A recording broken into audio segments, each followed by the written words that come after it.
guztioi eta ongi etorriak beste aldean zaudeten guztioi. Gaur bigarren panelari emanen diogu hasiera. Lehenengo honetan gaur egungo politikaren inguruan arituko gara. Eta argi dago elkarbizitzarako eta demokrazian sakontzeko gizarteak eremu instituzionala aldatu behar dela, eragin behar dugula, eta dudari gabe hortarako hainbat aldaketa egin behar dira, eta saiatuko gara gaur hemen identifikatzen zeintzuk diren gaur egungo trabak, zeintzuk diren askatu beharreko korapiloak, eta zeintzuk diren gakoak. Dena den, ez gara hutsetik hasiko, hainbat esperientzia martxan jarri dira gure herrietan, gure udaletxetan, eta badakigu erronka handiak ditugu, eta gaur honetaz hitz egiteko eskarmentu handia duten bi pertsoneekin egonen gara, alde batetik Pello Txandiano, telekomunikazioetan doktorea, sortuko herrigintzako idazkaria, Telesforo Monzoneko labeko kidea da,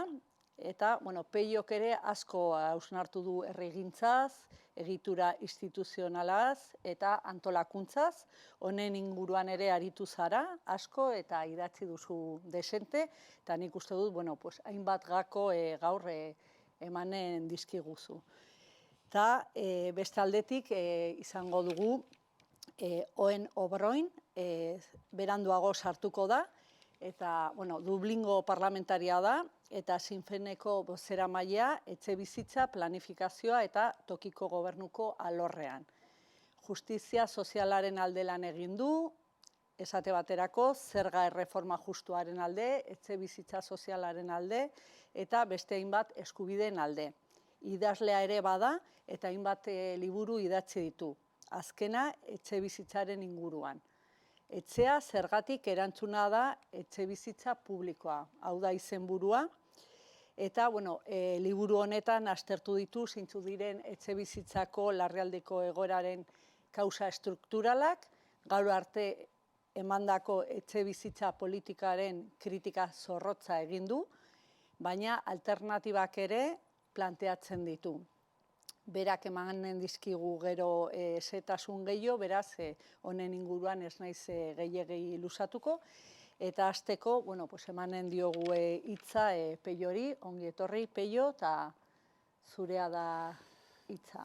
Bale, mi esker, Patri, eta mi esker antolatzaile, Iratzar Fundazioari eta parte hartu zi eta gonbidatzearren. Nik pixka sarrerari referentzia eginez, nik enuke esango, nik idatzi hontaz, asko ere ez dut idatzi eta pentsatu bai, baina beti ere pixka esperimentaziotik abiatuz, ez? Gehiago nik praktikatu dut, eta nagusiki pixkatu galgintzaren esperientzian ibili izan naiz, eta hortik esperientzia guzti hori saiatu gara aztertzen, pentsatzen, eta hortik baita sintetizatzen edo pixkat parte hartze ereduen inguruko modeloak eta baina beti ere nahiko beste zera baten uste dut Kofabrikak antolatutako beste zera baten olako webinar baten edo esaten nuen oinarri epistemologiko nahiko ahulekin, ez? Batez ere intuizioi forma eman nahian edo, ez? Eta beti ere esperientziak edo praktikak edo emandako eskarmentu hori pixkat, ez? Hortan oinarrituz, ez? Orduan ni naiz konsideratzen aditu bat gauza hauetan, aritua bai, eta gero hortik saiatu eta gero nik esango nuke baita Euskal Herrian, eta ez dut esango hontan, hau denik egokiena, baina gehiago garela egitekoak, pentsatu eta pixkat teorizatzekoak baino, eta kasu batzutan gainera teorizatzen hasi garenean, hasi gara pixkat buruak nahasten, eta hobeto egin duguna da praktikaren bidez ikasi eta ikasketa horietatik saiatu hobetzen, eta ni pixkat hortik nator eta hor kokatzen naiz, ez? Eta egin ditugun azkenengo garaitan egin ditugun gogoetak eta pixkat hortik hortan oinarritu dira, ez? Bueno, nik lehenengo eta behin igual esango nuke galderari pixkat, ez, erantzun nahian edo nola instituziogintza eraldatzaile bat, ez, eta gaurko sistema instituzionala edo gaurko egitura instituzionala baliagarri zaigun edo abia puntu bezala nola erabili, ez, bestelako parte hartze edo demokrazia forma batzutan sakontzeko, ez. Nik lehenengo eta behin izango nuke Euskal Herria izan daitekeela hori esperimentaziorako eremu interesante bat. Eta esperimentazioa bi planotan edo bi dimensiotan, dimentsio mikroan edo, ez, lokalean, eta zergaitik izan daiteke Euskal Herria dimensio mikroan eskala edo gune interesante bat, badaukagulako botere municipalista handi bat, eraldatzailea, ezkerrekoa edo pixkate nahi duena sakoneko eraldaketa bat egin, ez? Eta baliatu udalgintza eraldaketa hortan tresna bezala, ez? Hori badaukagu, eta beraz, izan gaitezke segurazki Euskal Herria izan daiteke lekuan non dagoen mugimendu municipalista bat, ipar eta ego, aintzat hartuz, izan daitekeena Europa mailan erreferentzia, ez? Eta nik uste dut hor asko esperimentatu dela, asko egiten dela, eta nik beti izan dute susmoa, ez diogula ematen egiten dugunari daukan balio politikoa, daukan importantzia, eta ez dugula orain arte asmatu behar bezala hori txertatzen Euskal Herrian eraikuntza prozesuan, ez? Udalgintzaren ekimen politiko hori edo, ez? Eta nahiko saltzaile txarra gara, beste batzuk, gero basoaz ikustera beste leku batzutan egiten dien esperientziak, eta konturatzen zara, gutxi asko, olako saiakera berdinak Euskal Herrian egin direla, eta beste batzuk, gero horrekin egite dituzte horiek aztertu, eta akademiatik horiek teorizatu, eta gero publikazioa egite dituzte, eta liburuak idatzi, eta egiten duguna da egin,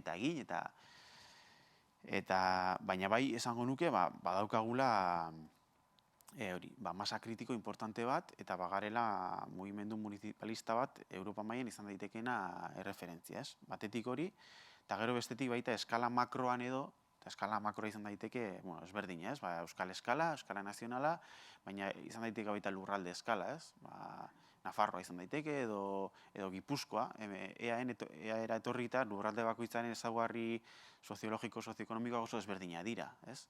Eta nik esango nuke EAeren kasuan, Gipuzkoak ematen dituela badauzkala ezaugarri batzuk oso interesgarriak, nolait gure proiektu politikoaren implementazio parzial bat egiteko, ez? Eta aztertzeko instituziogintza edo sistema instituzional hori nola baliatu daitekeen eraldaketaren zerbitzura, ez? Orduan, uste dut bai eskala lokalean edo eskala mikroan eta bai eskala makroan, Euskal Herria badela izan daitekeela esperimentazio gune interesgarri bat. Hori izan da, nik uste dut momentu honetan badagoela arrisku bat gauza guzti hauekin, ez? Bizkat parte hartzearen inguruko diskursoekin eta bar, ez? Asko hitz egiten da gobernantzaz. Orain bizkat hitz hori bihurtu da modan jarri da, ez? Eta mundu guztiak erabiltzen du gobernantza, gero abizenak hartzen dira ezberdinak, baina gutxi asko antzerakoak, ez? Gobernantza irekia, gobernantza kolaboratiboa, askotariko pixkati abizena jartzen dira, baina funtsean nik uste dut hori badela sintoma bat. Eta sintoma da demokrazia liberalaren krisiarena. Eta indar politiko guztiak eta arko ideologiko guztia aintzat hartuta kontziente dira dagoela krisi politiko handi bat. Krisi politiko hori segurazki areagotuko dela hurrengo hilabete eta urteetan. Zantzu batzuk oso evidentea dira, abstentzioa da bat, ikusten da hemen ere, hauteskunde zita ezberdinetan, abstentzioa gora egiten duela, baina beste sintoma batzuk ere badira, enkuestetan agertzen da, norai bitartekaritza funtzioa betetzen duten egiturekiko atxikimendua aldatu da, alderdi politiko, sindikatuekiko ere bai, eta individualizazio prozesuak oso bortitza dira gizartean, gero ez da gizarte fragmentatuagoa gara, harreman kulturalak ere aldatu dira asko, bueno, gero orain pandemiak ze ondori utziko dituen ikusiko dugu, ez? Poso utziko duen, gertatuen guzti honek eta abar, ez? Baina nabarmena dagoela krisi politiko handi bat. Eta orduan, nik uste dut horren aurrean, mundu guztia dela kostiente, nolabait zure diskursoa eta zure moldea, nolabait, gutxienez maila estetikoan bada ere, aldatu behar dela, ez? Eta ja ez duela balio edozein modutan aurkestea herritarren aurrean zu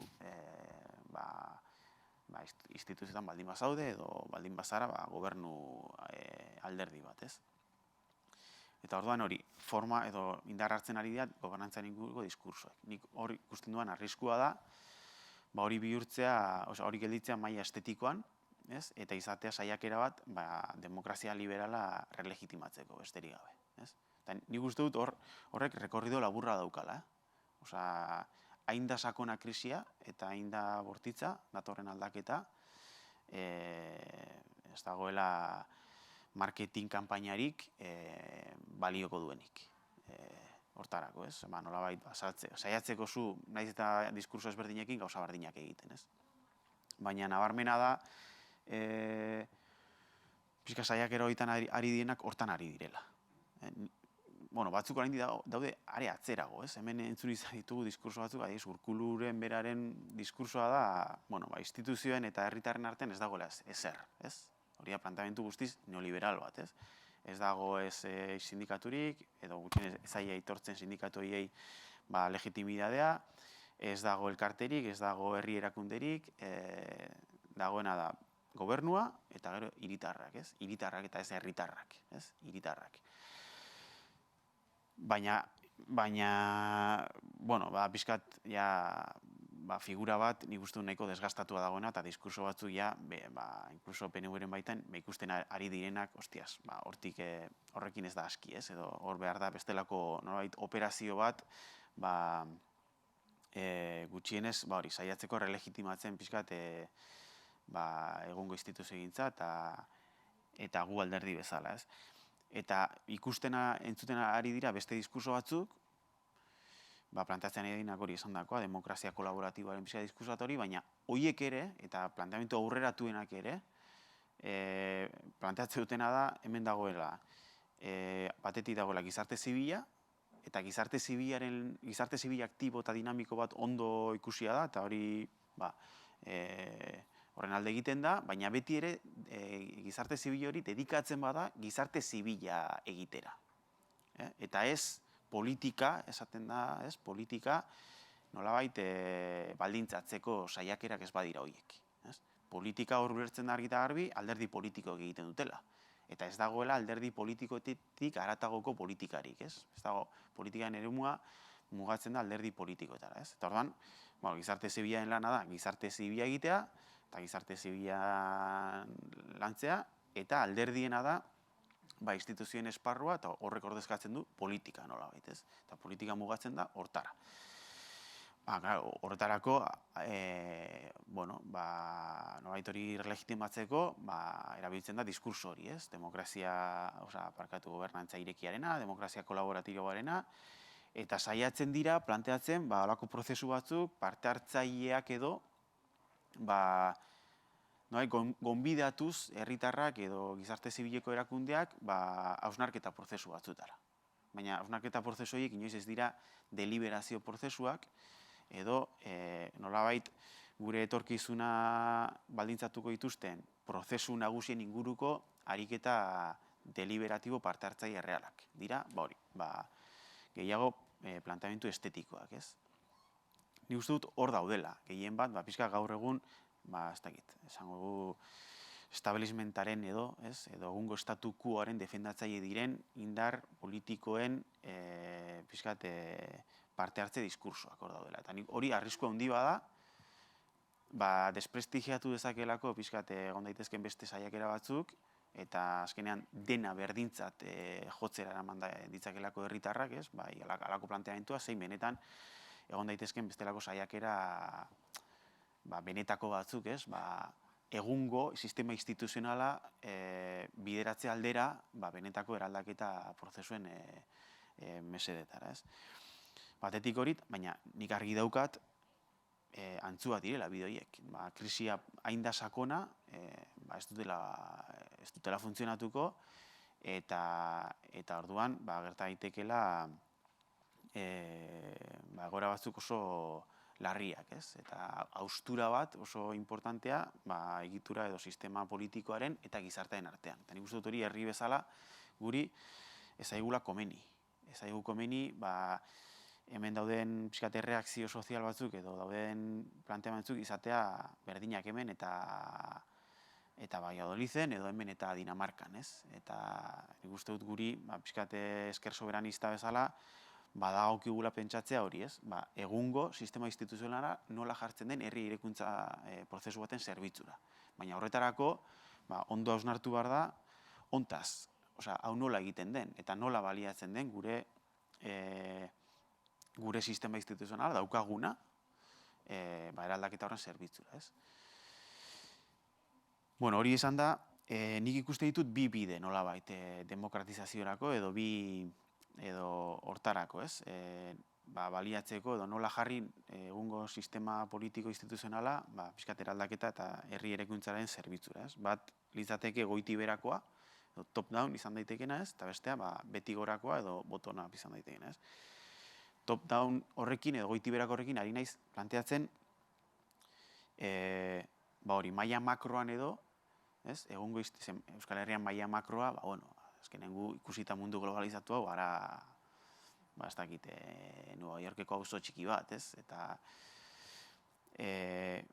Baina hor, nola eman daitezkeen hori instituzioen eta gizarte zibil antolatuaren edo arteko hibridazio prozesuak, ez? Eta nola egin kalitatezko deliberazio prozesuak gai nagusien inguruan. Gure etorkizuna baldintzatu dezaketen gai nagusienen inguruan, ez? Bueno, nik uste dut hontaz gero eta gehiago hitz egiten dela, eta adibidez bat orain, ez? Klima larrialdiaren kontuarekin, ez? Klimaren asamblearen ideia, ari da planteatzen hainbat lekutan, ez? Nik uste dut orain ez dagoela implementazio praktiko fundamentuzko bat, baina ideia bezala badoa indarra hartzen, ez? Adibidez, Podemos eta PSOE-ren gobernu koalizio akordio hortan jasota dago programan, ez? Halako esperientzia martxan jartzea. Hori gauza asko izan daiteke. Izan daiteke besterik gabe estetiko bat edo izan daiteke benetako saiakera bat. Nik uste dut Espainiar eskalan ez dagoela baldintza errealik halako zerbait fundamentuz egiteko, ez? Baina Euskal Herrian egon daitezke baldintza horiek, ez? Nahi izan ezkero, borondate politikoa egon ez gero, ez? Baina uste dut ezker independentista gobernu arduetan balego, maila makrotan, Nafarroan eta hemen EAeko gobernu autonomikoan, edo Ipar Euskal Herrian, edo Ipar Euskal mugaz gaindiko esperientziak egiteko, aukera reala leduekela, adibidez hontan, ez? Klimaren asanblada bat, arautua, instituzioek arautua, onartua, non bultzatuko den gizarte zibileko erakundeen, eta ez bakarrik erakundeen, herritarren baita parte hartzea, elkarrekin deliberatzeko instituzioekin batera, transizio ekologikoaren, sozioekologikoa gauzatzeko Euskal Herrian, ze politika publiko garatu behar diren, ez? Eta behin politika horiek erabakita, politika horien fiskalizazio bat egiteko, ez? Eta jarraipen bat egiteko, ez? Nik uste dut hori, Euskal Herrian badagoela kapital soziala masa kritikoa, halako esperientzia erreal bat gauzatzeko, ez dago nada borondate politikorik hori egiteko, ez? Eta gaur-gaurko solako gauza ikusten dira, ezker erradikalaren planteamentu bezala. Hemengo, pixkat establishmentaren parte diren alderdi politikoek, ez? Baina geroz eta erdiguneago daude beste eskala, Europako beste leku batzutan, ez? Adibidez badago Irlandaren kasua, abortuaren legearekin antzerako pixkat eskema bat saiatu eta garatu da, ez? Geroz eta normalizatuago daude olako gauzak eta geroz eta planteamendu zentralagoak dira, ez? Ja ez dira bakarrik ezkerreko alderdien edo planteamentua, baizik eta, badoaz erdigune bat irabazten, ez? Nik uste dut hemen Euskal Herrian hori oso atzean edo ikuste ditute indar politiko horiek, ez? Gaur egun nolabait hegemonikoa direnak sistema politikoan, ez? Olako gauza ikuste dituzte, baina nik uste dut ezinbestekoak izango dira hurrengo garaietan, Adibidez hori, transizio ekologikoa izango da prozesu gatazkatsu bat, prozesu konbulso bat, prozesu komplejo bat, eta hori soilik egin ahal izango da modu ordenatu baten, ze erabakiak hartu beharko dira eta erabaki konplejoak, ze horrek eskatuko du, beste adibidez, gure sektore industrial batzuen desazkunde bat, eta enplegu galera bat sektore industrial batzuetan. Eta beraz, horrek ekarri beharko du, ahalegin importante bat, enplegu hori sor dadin beste sektore batzuetan, baina prozesu hori inoiz ezin da izan prozesu ordenatu eta prozesu simple eta eroso bat. Izango da prozesu komplejo bat eta klabea da ahalik eta ordenatu izan dadin. Eta horretarako, agortuta duen nolabait goitiberako eskemak, gobernuek erabakitze dute, eztabaida parlamentarioak egiten dira, erabakiak hartzen dira, eta gero horiek komunikatzen dira, eta ez hola izango da prozesu gatazkatsu bat. Eta modu bakarra da, ahalik eta parte hartze zabalena edo biltzea, eta erabakiak ahalik eta partekatuenak izatea. Enpleguarekiko, baina baita lurraldearekiko segurazki bagoaz harreman gatazkatsu batera baita ere. Energia berriztagarrien despliega handi batera goaz. Eta sustatu behar dira lehengo eta behin eskala lokala eta sorkuntza banatu eta bar, baina ikusita zein den klima larrialdia da krisi klimatikoaren nolakotasuna eta tamaina zein den ikusita, behartuak egongo gara baita ere garatzera instalazio handiak. Eta orduan, elkarrekin erabaki beharko dugu nola kudeatu lurraldea, gure lurraldea. Eta hori, edo prozesu deliberatzea partekatua da, edo estela izango da gatazkatsua, izango den prozesu bat. Hori litzateke bizka goitiberako dimensio hori, eta hori iritsi gaitezke inkluso konstituzionalizatzera, parte hartze bideak. Eta hemen, uste dut gure esku dago momentu batzutan planteatu izan du erabakitzeko eskubideen dimensio hori baita ere. Ez bakarrik erabakitzeko eskubidea gatazka politikoa, euskal gatazka politikoari soluzio demokratiko bat emateko bide bezala, baita ere politika publikoen inguruan modu demokratikoan erabakitzeko bide edo paradigma bezala. Eta hori nola txertatzen den balizko estatus politiko berrietan, eta horti nola eratortzen diren legeak eskala ezberdinetan parte hartze hori gauzatu dadin modu sistematikoan. Hori litzateke goitiberakoa eta beste da beti gorakoa. Eta beti gorakoak eskatzen du sistema instituzionalaren deszentralizazio egiturazko bat. Hemen, dauzkagu eskala instituzional ezberdinak, eta ezberdina da, EAE, Nafarroa eta Ipar Euskal Herria.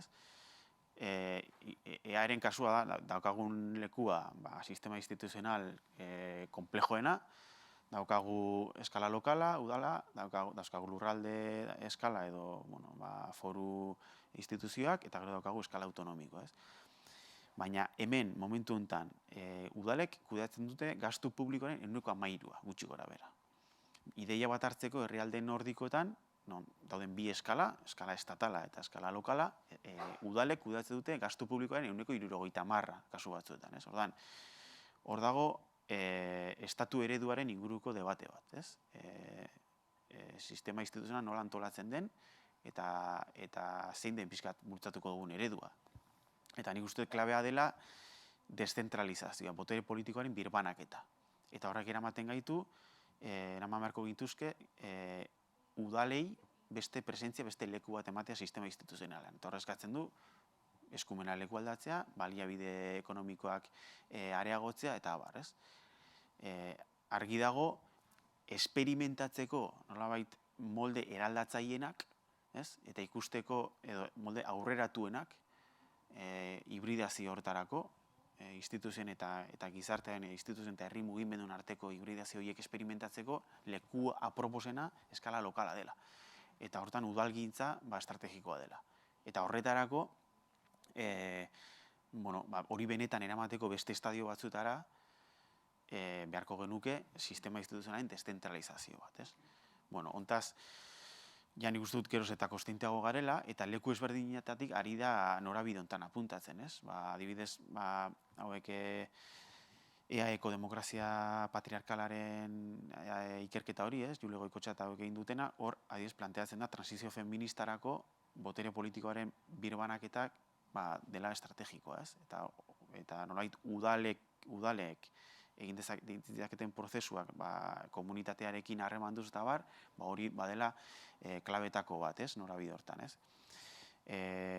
Eta beste esparru batzutatik, adibidez, hezkuntzaren kasuan, hemen badago ja pixkat debate bat formartzen arien, eta hurrengo hilabetetan, nik uste dut zabalduko dena parez pare, leku ezberdinetatik aria planteatzen, eredu pedagogiko aurreratuetan eta bidea egiteko importantea dela eskola komunitatearekin lotzea. Baina horrek topo egiten du egungo hezkuntza sistema eredu zentralista eta goitiberako batekin, Eta orduan, funtsezkoa litzatekeela hezkuntza sistemaren beraren deszentralizazio bat ikastetxeak hartuta abiapuntu, Esan nahi dut, leku ezberdinetatik ari dela planteatzen, etorkizunari begira klabea dela sistema instituzionalen deszentralizazio bat. Eta hori bada, nolabait udalgintzari ematea paper bat, orain arte eman ezaiona. Eta ja, pixkat interbentzia bukatze aldera, gero igual galderantzunetan eta sakondu dezakegulako, nik uste dut pentsatu behar dela, eta ondo, azkenengo garaitan hortaz pixkat ibili gara, pentsatzen, udalgintza oinarri hartuta zein den parte hartze paradigma, zein den gure parte hartze paradigma, nola egiten den hori, titularra justu badakigula, hibridazio hori bilatu behar da, udalaren edo instituzio formal horren eta gizarte zibilaren arteko elkarrekintza emankorrak bilatu behar dira, baina hori nola egiten da. Badauzkagu esperientzia oso zabalak, eta egin ditu gauza pila bat egin ditu horrekontu parte hartzaileak, egin ditugu, nola esaten da, era guztitako politika publikoa saiatu ditugu, Inkluso saiatu gara baita ere, instituzionalizazio paraleloak edo eraikitzen, herritarren kontseiluak eta halakoak, Eta hor badaude ikaskuntza batzuk, irakaspen batzuk, Eta nik uste dut importantea dela, pixkat planteatzea nola egiten den hori. Zer importantea da, zer egin dezakegun udalgintza eraldatzaile batekin, non inpaktatu dezakegun, udalgintza eraldatzaile batekin, krisi energetikoaren kontuan, hezkuntzan aipatu dugu, non eman dezakegun balio erantzi bat eta ekarri hortik inpaktu importante bat, herritarren bizi kalitatean eta eragingo duena, baina hori baino importanteagoa segurazki da nolakotasuna, hori nola egiten den, Eta nola jartzen diren harremanetan udala kasu honetan eta gizarte zibil antolatu, Eta horrek parte hartze eredutara garamatzan, eta bar, azkeneko garaitan pixkat hortaz hausnartu izan dugu, Eta nik uste hor badaudela irakaspen batzuk, igual pixkat aurrera galderantzunetan eta pixkat sakondu ditzakegunak. Mila esker, Peio, gauza asko aipatu dituzu, eta egia da, badakigu herritar eta instituzioen arteko harremana indartu behar dela, eta nik uste dut hor arazo potente bat dugu, ez dakigu batzutan asmatzen, baditugu hainbat esperientzia zehatzak, baina horretan ere, gero nola orokortu, nik uste dut zaila dugu.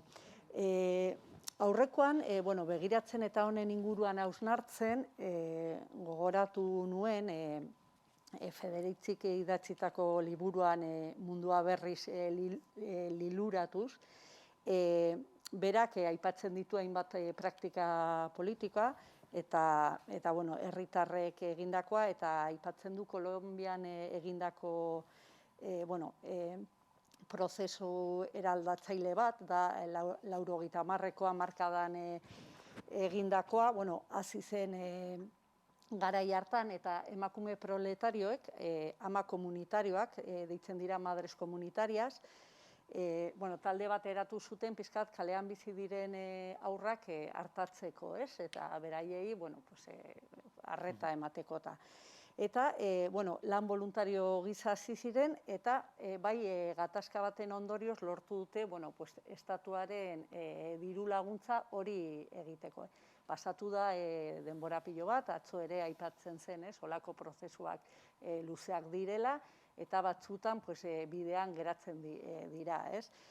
Baina, bai nik ikusten dut honetan, beraiek, nire ondorioa izan da, uztartzen dira oso ondo bi borroka moldeak. Alde batetik, gizarte antolakuntza indartzen da, edo proiektu bat egiten da, proiektu komunitario, baina aldi berean ez dute hasten zein den instituzioen ardura eta lortzen dute eragitea. Eta nik batzutan ikusten dute Euskal Herrian arazo bat dugu honen inguruan, batzutan edo egiten dira prozesu paraleloak, eta hasten dugu ere instituzioek duten bete beharra edo obligazioa eta ez diegu eragiten eta ez dugu presionatzen edo kontrakoa, saiatzen gara presionatzen asko instituzioak, baina ez dugu antolakuntza potente bat kalean eragin hori lortzeko, ez? Eta hor ez dakit zein den zure iritzia, batzutan nik uste horretan galtzen garela eta horretan hainbat proiektu porrot egin dute Euskal Herrian, eta ez dakit honen inguruan zer egin dezakezu. Nik uste dut, lehengo eta behin garbi izan beharko nukela denok, ez? Herri mugimenduan ari den jenteak, ez? Eta instituzioetan ari den jenteak, bokazio eraldatzaile batez ari den jenteak, garbi izan beharko nukela denok, batzuk zein besteek norbere kabuz ezin dugula eraldaketa prozesu sakon bat egin. Hau da, herri mugimenduak, sistema politikoa instituzionalari bizkarra emanez, eta soilik hortik eginez, nik uste dut ez daudela baldintzak gaur egungo gizartetan eta gaur egungo munduan, benetan eraldaketa sakon eta egiturazko bat hortik soilik garatzeko. Eta instituzioetan ari denek, kontziente izan behar direla, soilik instituzioetatik ez dela posible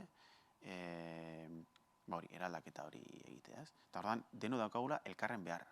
Eta gero, jarri behar ditugula oinarrizko joku arau batzuk eta besteok onartuak, oso oinarrizkoak, elkarrekintza bat egongo delako. Elkarrekintza hori gatazkatsua izango da, zentzu positiboan, esan nahi da, tensio bat egongo da. Gizarte zibil antolatuak edo herri mugimenduak berariazko edo propioak diren logika batzuk dauzka, eta sistema instituzionala dauka logika burokratiko, intrinseko bat, ezin daitekeena guztiz ezabatu. Egin daiteke bigundu eta saiatu gaitezke horrera egiten, teknikarien roletan eta burokrazia guzti hor suposatzen duenean, saiatu gaitezke logika horiek pixkat biguntzen, baina intrinsikoa dira, instituzioenak. Eta bakarte, funtzionatzeko modu bat, eta tempus batzuk, eta bar, Orduan, elkarrekintza gauzatu behar dira, eta hortarako behar da oinarrizko joku arau batzuk, Eta lehena da, instituziotik onartzea herri mugimendu autonomoa dela, eta autonomia hori errespetatu behar dela.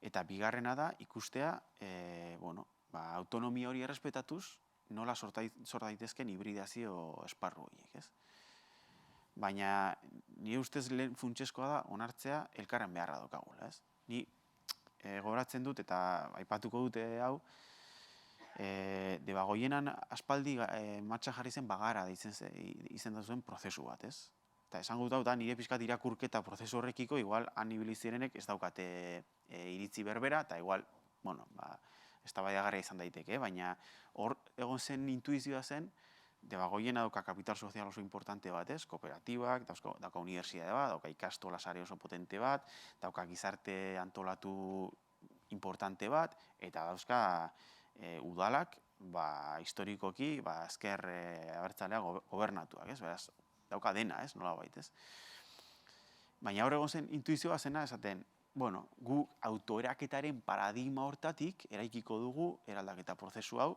eta autoeraketa ulertzen da instituzioetatik kanpo.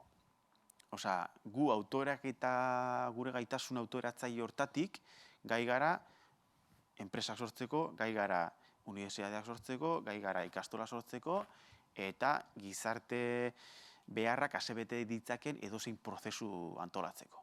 Eta gero, instituzioek egin dezatela nahi dutena, ahal badute babestu dezatela prozesua, edo lagundu dezatela, baina eraldaketa prozesuaren oinarria dago autoeraketa gaitasun hortan, eta instituzioak izan daitezke, laguntzaile edo, ez? Nik uste dut prozesu horrek frakasatu zuela. Eta horren irakaspen bat badela, ez daukala zentzurik, halako testu inguru baten, planteatzea prozesu hori, nolabait, administrazioarekiko edo zera publikoarekiko kontrastu izango bizkarra emanez, baina kasu batzutan baita teorizatuz horrekiko ezezkotasunean, ez? Osea, instituzioak ez dira bidea, instituzioak garamatzate burokratizaziora edo garamatzate autoraketa gaitasun horren ezabapenera edo horren ukaziora, ez? Eta guk ez du hortan sinesten, eta aldiz hemendik dator pixkate bidea, ez? Nik uste dute akats estrategiko bat dela hori, eta pentsatu behar dela, nola jartze duzun zure gaitasun publiko hori, instituzioek emate dizkizuten aukera eta tresna horiek, eta nola uztartze dituzun, kasu honetan, daukasun gaitasun autoratzaile horrekin, ez? Nik uste dut irakaspen horietatik orain ari dela planteatzen bide berriakan, ez? Orduan, egon dira teorizazioak, hau da bat, baina gero dago herri mugimendu batzuk eta kultura politiko batzuk ezkerrean, ez? Ukazio, gaurko sistema politikoa ordezkatzen du burgesiaren zera guzti hori, eta orduan gu horren partez gara izango, eta, ez dut uste baldintza historikori dagoenik, ez dakit, olako insurrekzio estrategia baterako, ez? Orduan, ezker soberanismoan ikuspegitik guk argi daukagu hibridazio horiek behar ditugula, eta behar ditugu orain planteatu joku arau batzuk. Eta kontziente izan, hibridazio hori gatazka badela, eta gatazkatsua dela, eta tensio bat kudeatzea dakarrela, ez? Eta gero bukatzeko, oso interesantea da, jendeak esparru batetik bestera salto egitea, eta gero bueltan etortzea. Eta uste dut hori konstante bat izan dela Euskal Herrien, ez? Jendea pasatu dena gaztetxe baten egotetik alkatetza batera, eta gero bueltatu den alkatetza hortan zikloa bukatu duenean, ez? Eta edo muturre hori pixka muturreko adibidea da, baina badaudelako adibideak, ez? Baina egon dena, ez dakit, ikastoletako artezkaritza batzordetan, eta gero zinegotzia dena, eta gero bueltatzen dena, ez dakit, talde feminista batera, eta hori oso interesantea da, ze irabazte duzu ikuspegi integral hori, ez? Eta manejatze dituzu, bai herri mugimenduenak propioak diren logika, militantzia logika horiek, ulertze dituzu instituzioak intrinsekoki dauzkaten funtzioname molde horiek, trebatu zara horien aurka nola egin eta horiek nola gainditu, ezkizu horren muga zeintzu diren, eta, hibridazio hortan, elkarrekintza horrek eskatzen duen pixkat, kultura politiko hori pixkat irabazten duzu, ez? Importantea dela, joan etorri horiek importantea direla. Bueno, baditugu publikotik ere galdera batzuk, hasiko naiz lehenengoarekin. Herritarren parte hartze ekimen instituzionalak ez aldira oso puntualak eta erabilgarriak boteretik. Adibidez, orain hasiko den Europako konferentzia, edo erabili behar dugu hauek interesen arteko borroka zelai gisa irudikatzeko. Europako konferentzia ez dakit zein den, zehazki orain, bai. Bai, izan daitezke, ez? Lehen esan dakoa, saiakera badago. Gaur egun hegemonikoa den alderdi ez daukate buruan nola aldundu gizartea. Nola egin herritar aktibo, proaktibo, kontziente, kritiko.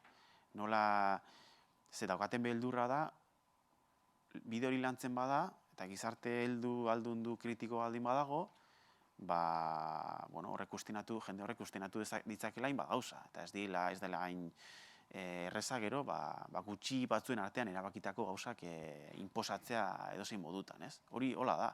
Eta orduan, saiatuko dira, edozein parte hartze prozesu instrumentalizatzen. Nik uste gure alde daukaguna koiuntura historiko hontan da, krisi hain da sakona, krisi politikoa, baina etorriko diren krisi konbulsio sozial handiko garai batera goaz, ez? Nik uste du gainera momentu honetan gertatzen ari dena dela,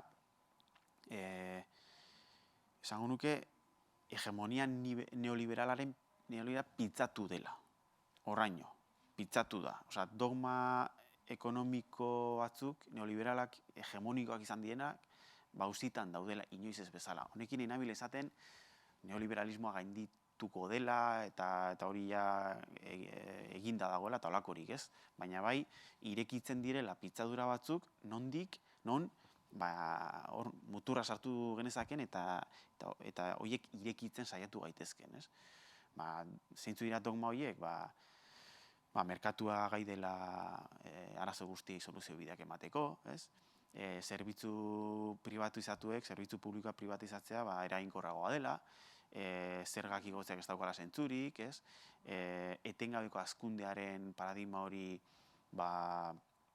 ezinbestekoa dela eta garapena eta progresoa hortik datorrela, ez? Baina horrek eskutik dauka lotuta sistema politiko oso bat eta gobernu eta gobernugintza ulertzeko modu oso bat, ez? Eta hori ere, krisi politikoa, ez? Lehen esan dagoa handia da, ez? Orduan, nik uste dut aukera dauzkagula, halako prozesuetan eragiteko eta planteatzeko, ezin daitezkela edozein gauza izan, planteatzen dien horiek, eta guk geuk planteatzeko holako prozesuak, ez? Badiez klimaren asanblada bat, norbait? Barkatu mosteagatik, baina badugu beste aldean itxaroten, eta oso gustora, eta nik uste dut gero izango dugula, gero berarekin batera honetan sakontzeko. Oin beste aldean dago, uste dut, emanen diogu ongi etorria, oen hor zaude. Egunon. Entzuten da? Egunon. Egunon, hemen nago eta oso ondo entzuten dizuet.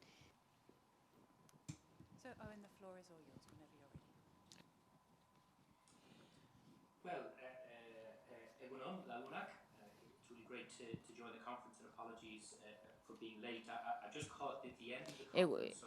Egunon, lagunak, oso pozik nago hemen egoteaz, eta barkatu pixka bat berandutxo etorri naizelako.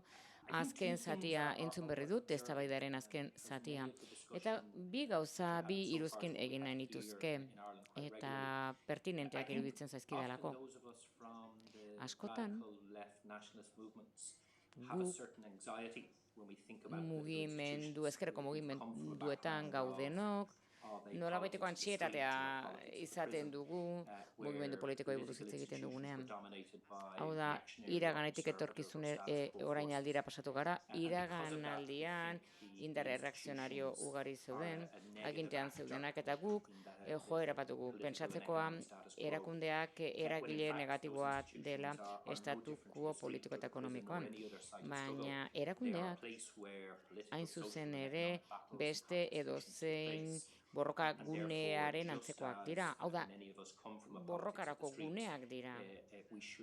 Eta gutako asko kaleko poliketetatik gatozenok kontutan izan barko genuke gure buruan interaktuatu behar dugula eta elkarrekintzan jokatu behar dugula erakundeekin. Eta Pelok esan berri du batzuek erakundeetan lan egiten dutela eta baita ere mugimenduetan. Eta badagoela nolabaiteko mugimendua bi aldeen artean, ni adibide hon bat naiz. Ni orain parlamentuan nago, Irlandako parlamentuan, baina baita ere hainbat mugimenduren parte izan naiz, eta orain barrutik ari gara borrokan, erakundetaten barrutik ari gara borrokan gauzak aldatzeko. Beraz, egiazko kuestioa ez da ea erakundetara guazen edo ez, hemen galdera nagusia da behin hor gaudela zer egiten dugun, nola praktikatu dezakegun ekintzailetzea bai barruan eta bai kanpoan. Eta gogoratu behar dugu une oro ekintzaileak garela. Hau da, nik egiten dudana parlamentari gisa, gero nik ere badut etxebizitza batzorde bat, non borroka egiten dudan beste alderdien aurka etxebizitzaren inguruan. Gauza bera da. Hori da kalean egotea bezala, manifestaldi batean, pankarta batekin, gauza bera egiten dut. Hau da, ekintzailetza praktikatzen dut parlamentuan. Ikuspegi berbera aplikatu behar dugu beti. Beste erronka garrantzitsu bat, guretzat, hau da, botere politikoaren posizioetan gaudenontzat, beste erronka bat dugu, beti gogoratu behar dugu, bermatu egin behar dugula herri mugimenduen mobilizazioa erakundetatik kanpo. Ze presioa egiten dute gaur egungo gobernuen gain eta etorkizuneko gobernuen gain. Eta baldintzatu egiten dute etorkizunan egingo dutena edo ez. Zete baterako, Sinn Féin boterera iristen baldin bada hegoaldean, borrokan jarraitu beharko dugu funtzionarioen kontra. Hau da, etxebizitza erregimen neoliberalaren inertziaren aurka hainbeste zailtasun eragin dienak hainbeste jenderi. Beraz, ekintzaile txiki, talde txiki bat erakundeen barruan ezingo dituzte aldaketa horiek lortu. Guk bakarrik ezin dugu lortu. Presioa behar dugu, kaleko presioa hain zuzen ere. Ez bakarrik etxebizitza arloan. Guk amaitu nahi dugu partizioa ere bai, jokoan dagoena, banaketa. Eta baita ere komunikabideak erakundeak erabili behar ditugu, kaleko presioa erabili behar dugu, puntu horietan guztian eragiteko. Eta horrela guk lortu nahi ditugun aldaketa guztiak lortu ahal izateko. Eta esan dezakedan gauza bada, nik izan ditudan elkarrizketetan, nire kideekin Europan, nire ustez ezkerrak, alde batera utzi behar ditu bere obsesioak. Utzi behar ditu alde batera bere beldurrak. Guk aldarrikatu egin behar dugu, erakundeak okupatu egin behar ditugu, estatuaren erakundeak, eta erakunde hauek eraldatu egin behar ditugu, tresna bihurtu aldaketa bat egin dezagun. Eta zenbat eta lehenago egin, orduan eta hobeto denontzat.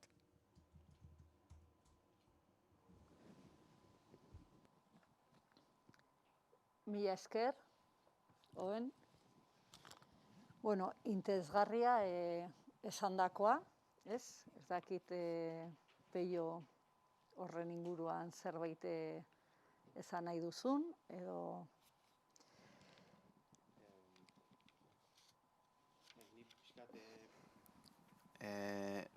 Lehen esandakotik, ez, segituz, ez?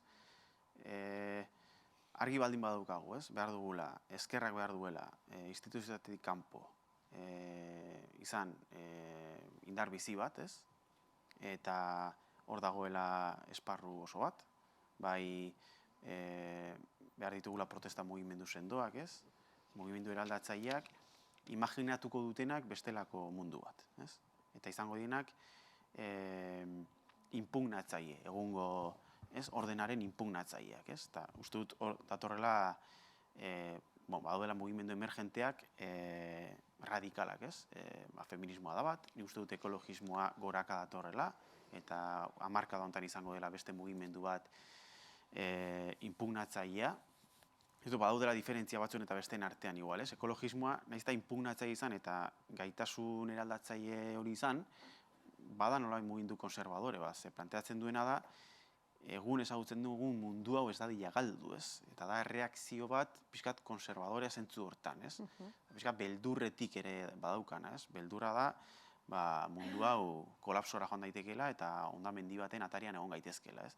Eta hor, logika ezberdina daude batzuen eta besteen artean, baina egia da diela mugimendu indartsuak inpugnatzailea gaitasuna daukatenak, beste mundu bat imaginatzeko edo egungo logika ekonomiko, sozial, politikoak nolabait inpugnatzeko, ez?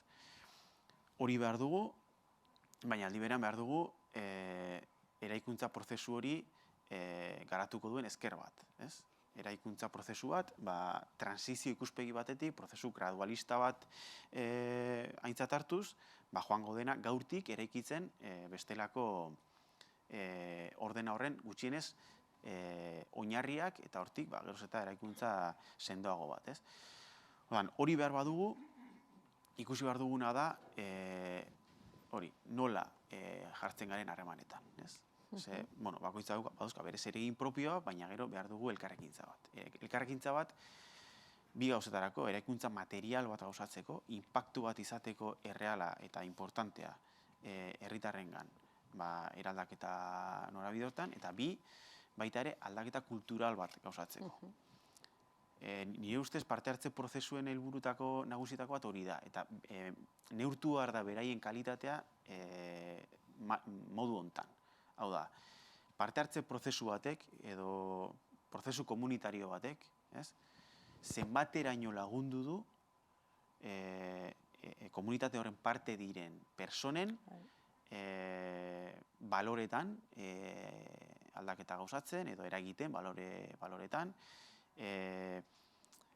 zenbateraino aldundu du jendea, zenbateraino bihurtu ditu herritar proaktibo, eta zenbateraino ekarri du aldaketa kultural bat, prozesuaren emaitza bat ala bestea izan, poso bat utzi duena. Eta poso bat gero balio duena beste hainbat esparrutan, eta aurrera begira mateizkizuna baldintza berriak. Nik uste dut hori dela importantea. Eta horretarako, zure esperientzia da Iruñakoa. Iruñak kriston lana egin, 4 urtetan, gero badator berriro UPN, eta egindako guzti hori nolabait desmantelatu du. Igual 4 urteko esperientzia laburra da, benetan aldaketa kultural batek, aldaketa kultural bat sedimentatzeko. Baina, eta gero ez da berdina hiri bat, edo herri bat, prozesu komunitario horiek asko mugatzen dira nolabait hirigunetan, arrazoi evidentengatik. Nik uste Euskal Herrian badauzkagula praktikaia, non garatu dugun ziklo luze bat, 8-12 urteko ziklo bat udalgintzan, non garatu dugun eredu instituziogintza eraldatzaile bat, eta horrek ja ekarri dituen aldaketa kultura batzuk oso zaila direnak, posible da horiek nolabait desegitea, baina ja hor oinarri bat eraiki da. Eta nik uste dut hori dela klabe aurrera begira. Mila esker, Pello. Badugu galdera bat oendako. Hasieran ez dakit uste dute bera zuk ez duzula entzun, baina aipatu dugu oen badakigula egin duzula etxebizitza sozialaren aldeko lan handia. Honen inguruan liburu bat idatzi duzu, eta gustatuko litzaiguke liburu honen inguruko hausnarketa edo idei batzuk entzutea zuen partetik.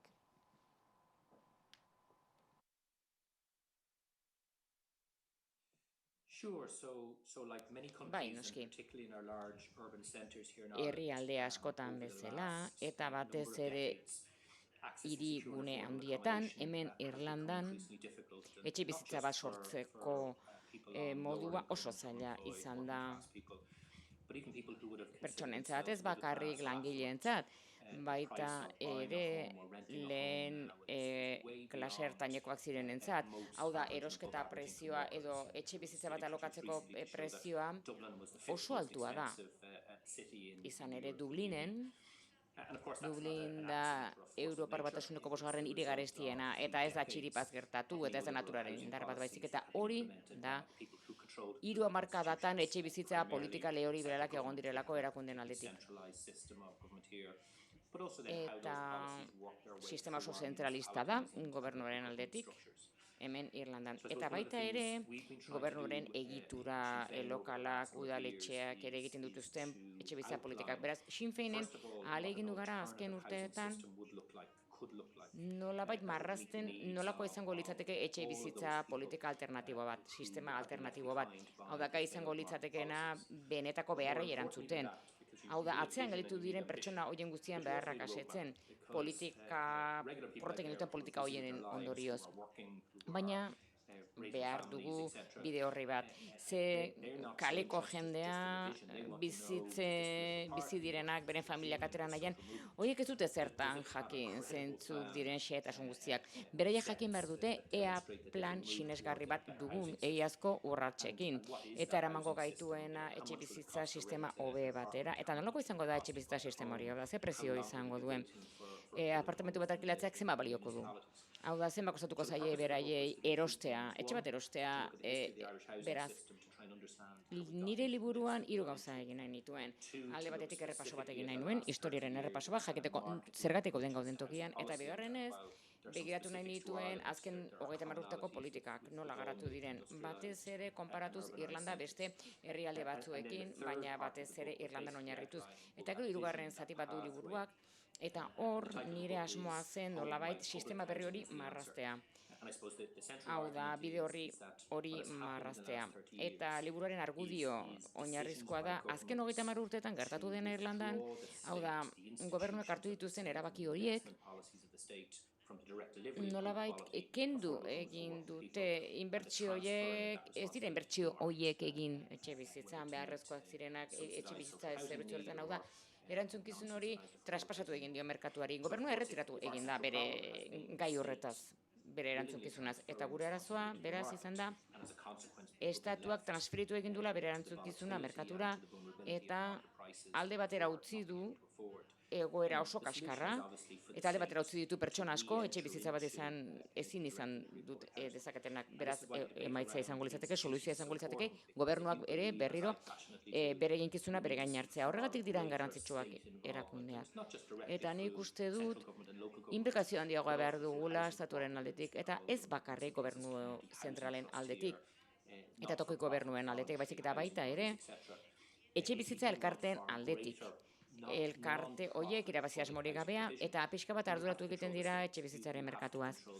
Eta nahi baldin badugu etxe bizitzaren merkatu bat, eta ez dadin izan lehiak eta ikaragarria duen merkatu bat, orduan bai gobernuak egin behar duela zerbait, inplikatu egin behar du eginkizun horretan, hor egon behar du kontrolatzeko, eragile guztiak kontrolatzeko, eta inork ez dezan jokatu modu kaltegarri batean herritarrentzat. Badago ekonomilari bat, Jeremy Corbynekin lan egin zuena, eta ekonomilari horrek esan zuen hasi behar dugula pentsatzen estatu ausart batean. Hau da, estatu bat prest egongo dena esku hartzeko gai hauetan guztietan, etxe bizitzan, politika sozialetan eta bar. Eta etxe bizitza adibide oso egokia da. Eta peli hori entzunez, eta nola esan duen ikuspegi bat izan behar dugula sistema alternatibo baten aurrean, mundu desberdin bandi erabat ados nago Peliok esan duenakin.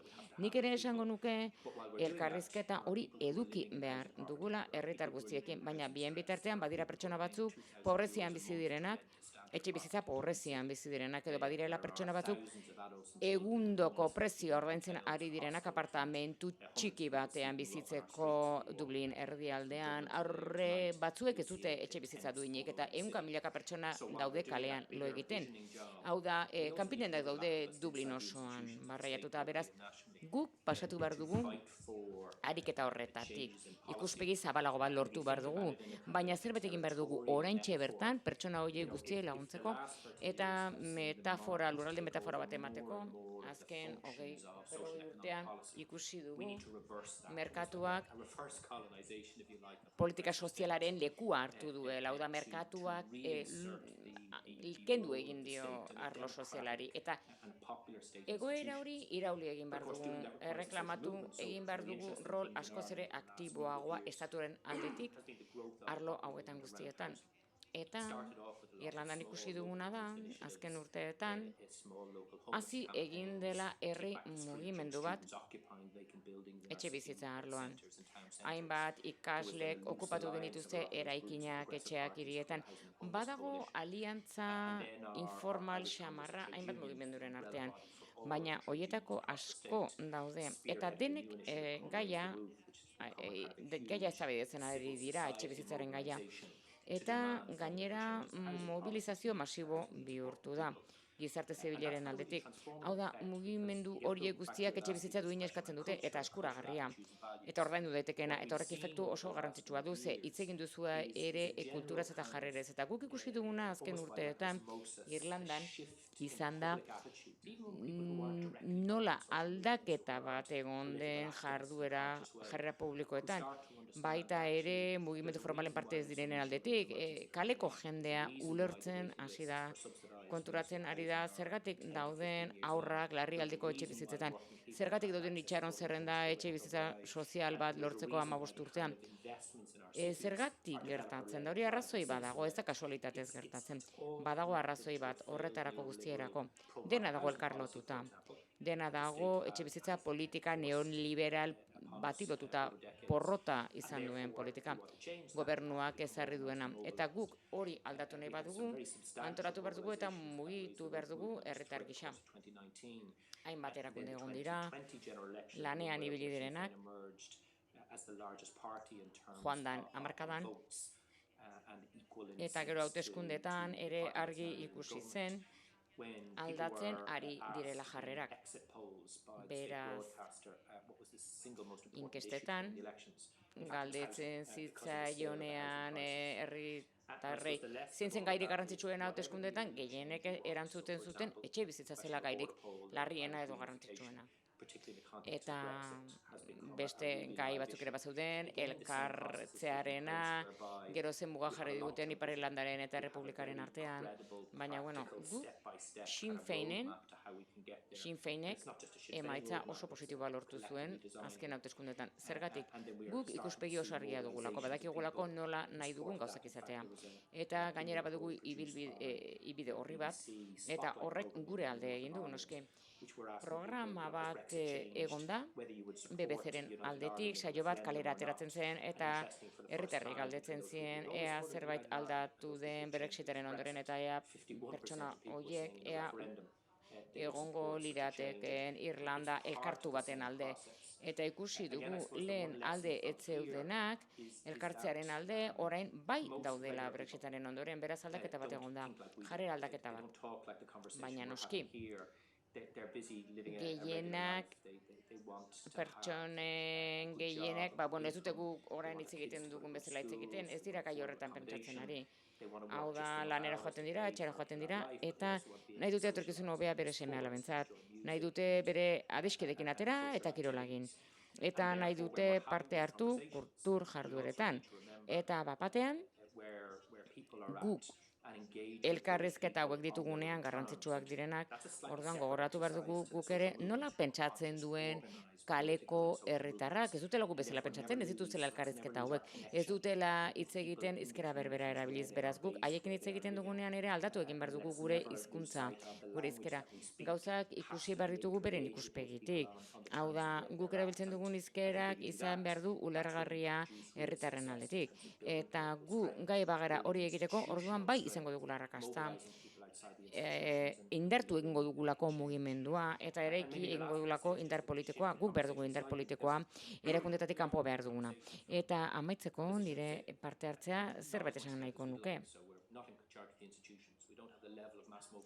Ez gaude erakundeen kargu, ez da guk oraindik ez dugu nahi dugun boterea, baina kontutan izan behar dugu herrialde batzuetan ezkerrak bai boterea zuen kasuetan, adibidez Grezian, ezkerra boteran zegoen, gobernu zentralean zegoen, botere ikaragarria zuen ezkerra Grezian, eta egon zen oinarrizko mugimendu oso garrantzitsua, eta ematen zuen aliantza perfektu bat zegoela Grezian erakundeen artean, eta, ezkerreko erakundeen artean, eta gero kaleko mugimendu herrikoiaren artean, baina ze gertatu zen, talka egin zuten aurrez aurre, horma baten kontra, Europar Batasunaren hormaren kontra.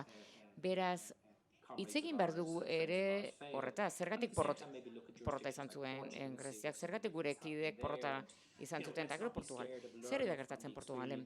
Hau da, ez genuke beldurrik izan behar beste herrialde batzuetatik ikasteko, beren arrakastetatik eta beren porrotetatik, noski, beti modu errespetuzko moduan. Noizbait iritsiko gara gobernura. Eta indar progresistek, ezkerrekoek iritsi behar dute gobernura noizbait. Eta eraldatu egin behar ditugu gauzak barrutik, tripetatik, erakundeetatik. Eta prestatu behar dugu, ez dugu bakarrik gure artean hitz egin behar dugu baita ere beste pertsona batzuekin ikasteko zer ikasi behar dugun beren arrakastez eta beren porrotez. Mila esker, eta badugu, galdera bat biondako, aberrea zer iruditzen zaizue, posible aldira alternatiba publikoak egitura instituzioetatik aldaketari gabe?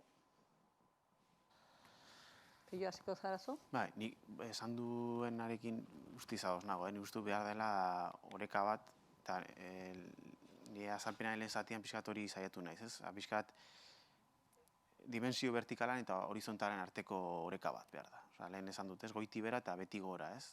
Osa, beti gorako horri gero eman diote hori garatu du pixkat, ez? Baina egia da esan duena, ez?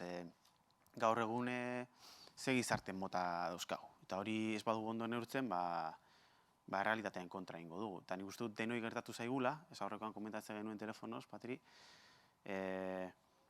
frustrazioak kudeatu beharra, eta da, basoaz udaletxe batera kasu hontan, baina beste dozein esparru instituzionetan berdin, nahi duzu parte hartze hori sustatu, eta aurkitzen zara, jendea ez dagoela parte hartzera emana, ez daukazula baldintza kulturalik horretarako. Jendeak ez du parte hartu nahi, jendeak nahi du ondo bizi. Eta horrei dira dauzkagun gizarteak.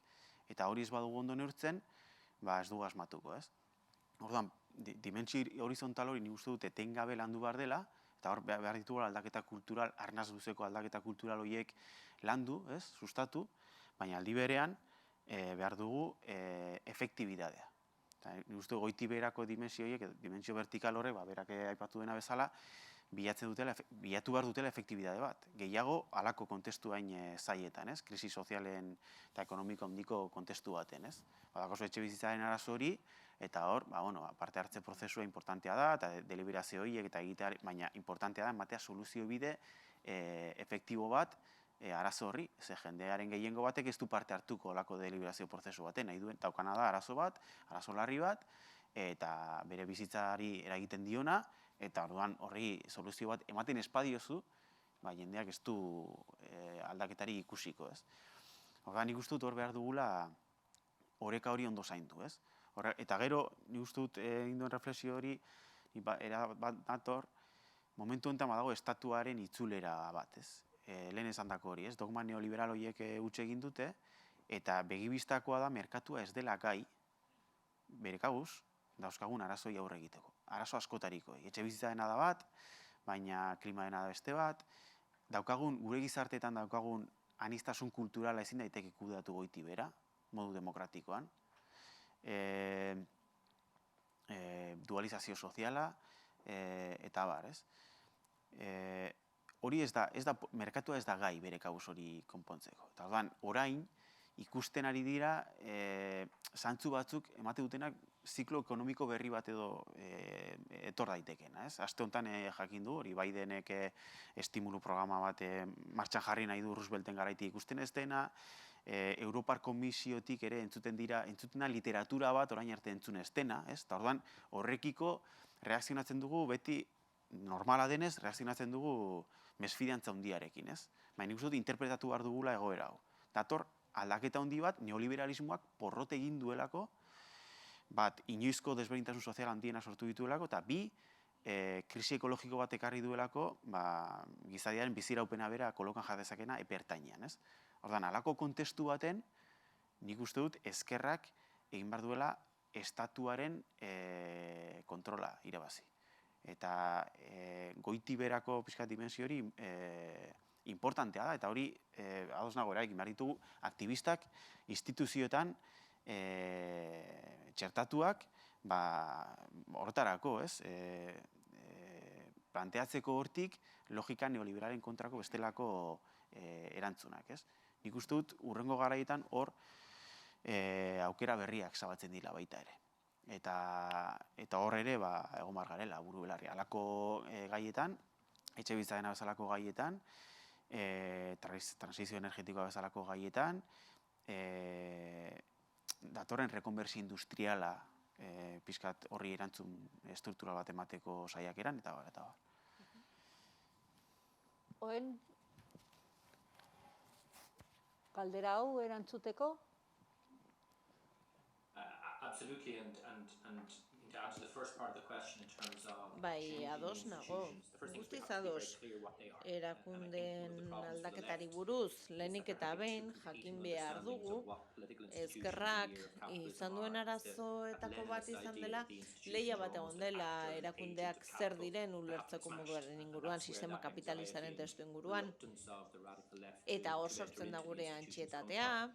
But there's also that Gramscian eta notion hor of the sortzen institutions dira ere as a erakundeetan cycle struggle. sartzeko orduan agertzen diren arazoak, baina esango nuke architecture, as networks, erakundek beraiek ere where the political arazoak and dituztela economic battles that leku we're involved gatazkatsua in, diren also heinean take sare place bat in the dira, same ways they take eta place outside hor the street borroka or ekonomiko eta the war politikoak for sortzen the dira unions kaleetan or in the bezalaxe. media, etc.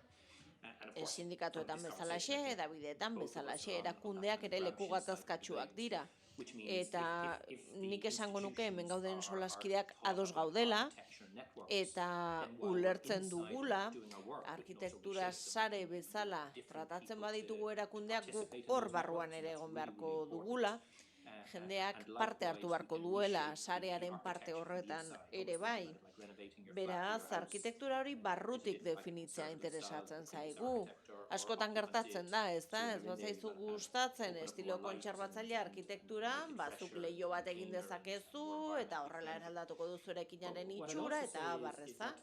is Eta there horrela are argi really gehiago, significant aire fresko changes gehiago that izango we need dituzu to etxe think bizitza about. horretan. So yesterday Bakasu in the honetan Irish gauza Parliament, bera we eta started aldaketa debate esanguratsuak on multi-annual proposatu carbon behar ditugu. budgeting bill. Atzo This adibidez legislation gure would put place legally parlamentuan binding eztabaidatu targets zen of lege carbon bat, emissions, across all eta areas of government, lege all areas of horrekin society zehaztu for a egingo 10 to dira 15-year timescale. karbono Once this is isurien passed, murrizketak, every eta government in the future loteslea will have to izango meet da, this. datorren 10 The business of how they urterako meet lege it, what loteslea da. policy mixture they use in Eta terms of meeting gobernura those iristen emissions diren targets indar guztiek will be, bete of course, behar dute democratically lege decided, hori. and those of the left Emisioen will helburu just horiek petition bete and egin behar agree to a direlako, deal, demokratikoki and those on the erabakitzen right will diren have horiek. their Eta own debates. trantsizio honetan Likewise, for zehar example, in eta Ireland, itun similarly, berdea we have a betetzeko written horrelako constitution, an neurriak important document for hartu us, and behar it dira outlines eta the hartzen political ari rights dira of the citizens. But for gobernuak. example, we need social and Guk economic gainera rights in those Irlandan constitutions. egoan The badugu right to konstituzio secure bat, affordable housing should be enshrined eta in our behar constitution. duguna dira elementu And therefore, sozial, when you're ekonomiko trying to batzuk reshape the institutions, konstituzio things like horretan constitutional antxertatu behar guarantees ditugu. or Eta legal horrela, guarantees, hori eginez gero,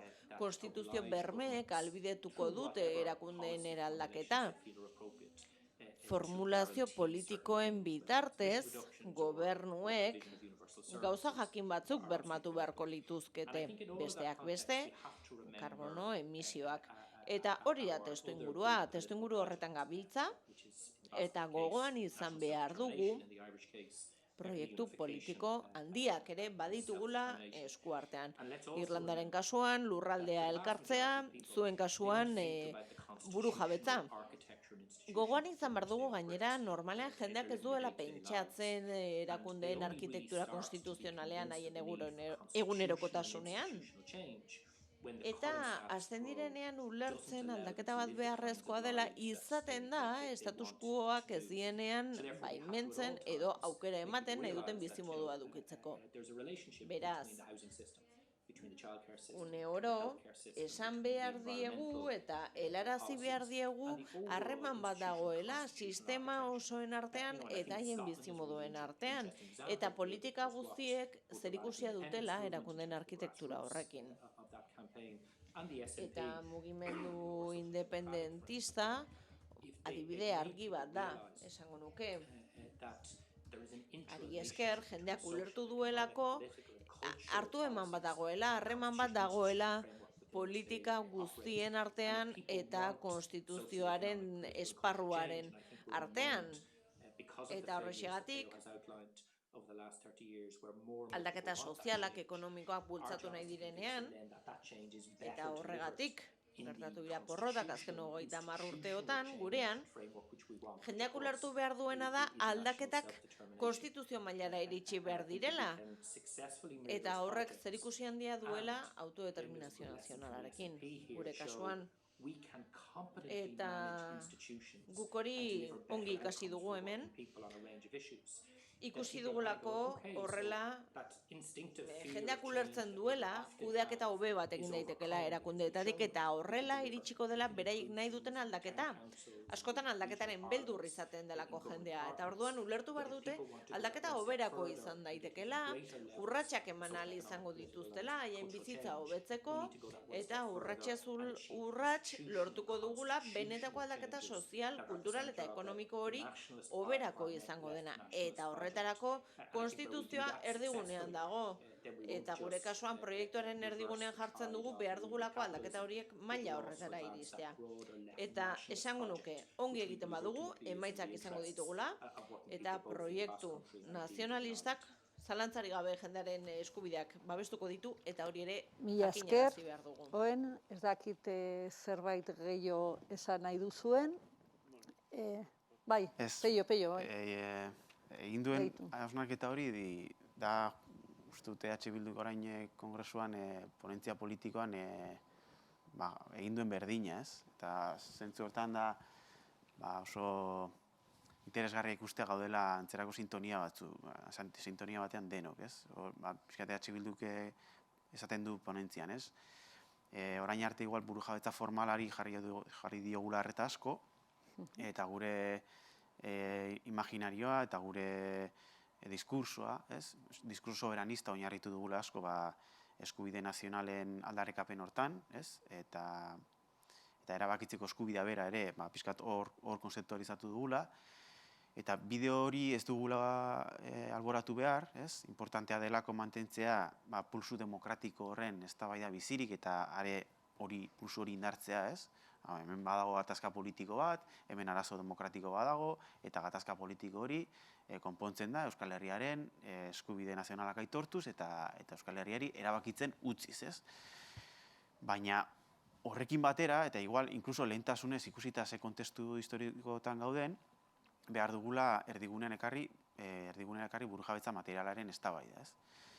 Eta pixka bera planteatu duen hori egin, hau da, planteatu nola euskal eskala demokratiko bezala izan daiteken proiektu aurrerakoi eta berdinzale baterako eskala propos bat, ez? Eta nola ezkerreko soberanismoak badaukan proposamen bat zentzu hortan. Badaukan proiektu politiko bat, Euskal Herriari lotzen zaiona,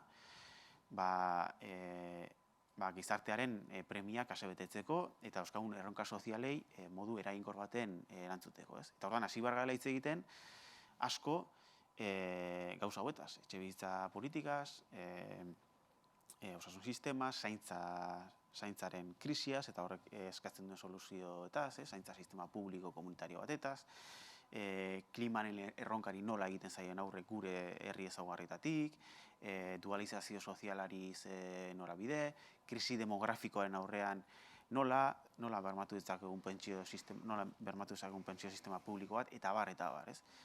Eta gure alden ikuste daukaguna da, eztabaida horietako bakoitzak nahiko erraz eramaten gaituela burujabetza formalaren beharrera. Edo gure alde daukaguna testuinguru historiko hontan da, inoiz baino evidenteagoa dela, hemen eskala nolabait garapen eredu jasangarri baterako eskala lokala edo territoriala dela, hau da, badagoela buelta bat globalizazioa hor jarraituko du, baina logika batzu datozenak bueltan eta atxiki behar gatzaizkiola gehiago lurraldeari komunidade sozial, kultural kohesionatua direla, benetan ezinbestekoak alako erronkei aurre egiteko, eta horrek eramaten gaitu nahiko erraz euskal eskalara. Eta orduan, nola funtsatzen dugun gure proiektu politikoa termino horietan. Hemen posible da demokratizazio prozesu bat, halako erronka sozialei erantzun baikor demokratiko berdinzale bat emateko, eta horretarako ezinbestekoa da burujabetza material, burujabetza formal aparkatu, ez?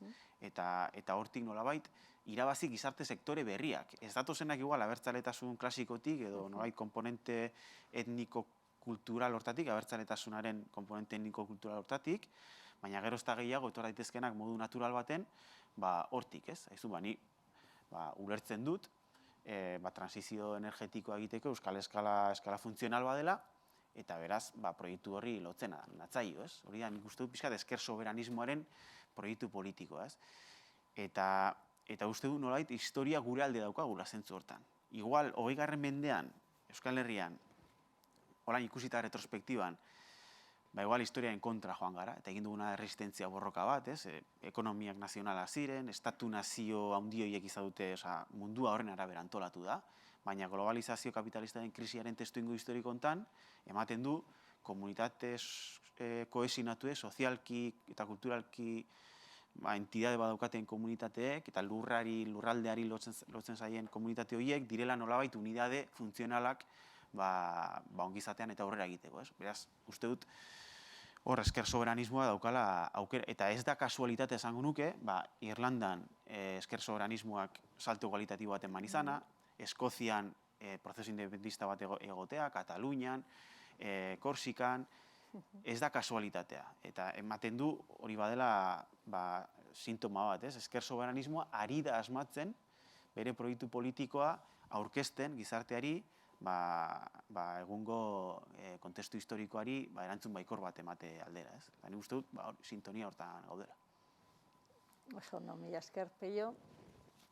Oen, zerbait gehitzeko asmorik, edo bestela joan beharko dugu bukatzen.